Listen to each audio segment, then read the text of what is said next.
Akira TV number 1 channel ప్రజల సమస్యల కోసం నిరంతరం పనిచేస్తూనే ఉంటాయి. ఈరోజు కొత్తపల్లి మండలంలో మనం చూస్తున్నాం.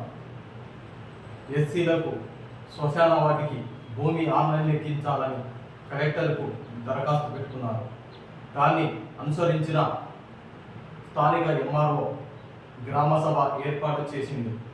ఆ గ్రామ సభలో మీకు విచారించి మీకు ఆన్లైన్లో భూమిని ఎక్కిస్తానని చెప్పి ఆమె గ్రామ సభకు రాకపోవడం, నేను ఎంఆర్ఓ కార్యాలయం నుండి మీరు నాకు అర్జీలు అక్కడ ఇయ్యండి వచ్చి అనడం, మాలమనాడు సంఘాలు ఆమెపై ఉగ్రరూపం ధరించడం జరిగింది.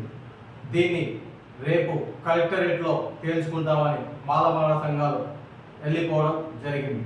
అధికారులకు వినతి పత్రాలు ఇచ్చి లేరు. ప్రస్తుతము వాళ్ళు బాధితరహితంగా వ్యవహరించడం సరైన పద్ధతి కాదు. వచ్చిన తర్వాత స్వీకరించాలా, ప్రజలతో మాట్లాడాలా, సమస్యను తెలుసుకోవాలా, వారి వాదన వినాలా, వీరి వాదన వినాలా. వినకుండా ఊకే మేము కూర్చోబెట్టుకోవడం అనేది కరెక్టా? చెప్పండి, మీరు చెప్పండి.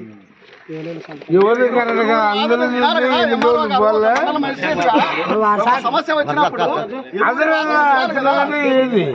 ఇరువురి వాదనలు వినకుండా ఎంఆర్ఓ ఆఫీస్కి వచ్చి రిప్రజెంటేషన్ ఇవ్వండి అంటే ఇంత నిర్లక్ష్యంగా మాట్లాడితే ఎట్లాంటి? ఇక్కడ గ్రామ సభ ఎందుకు పెట్టినట్టు?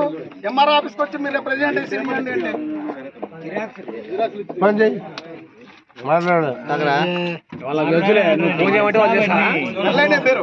మొత్తం రేపు కలెక్టరేట్కి రండి, కలెక్టరేట్కి పోదాం. మొత్తం ధర్నా కార్యక్రమం చేస్తాం.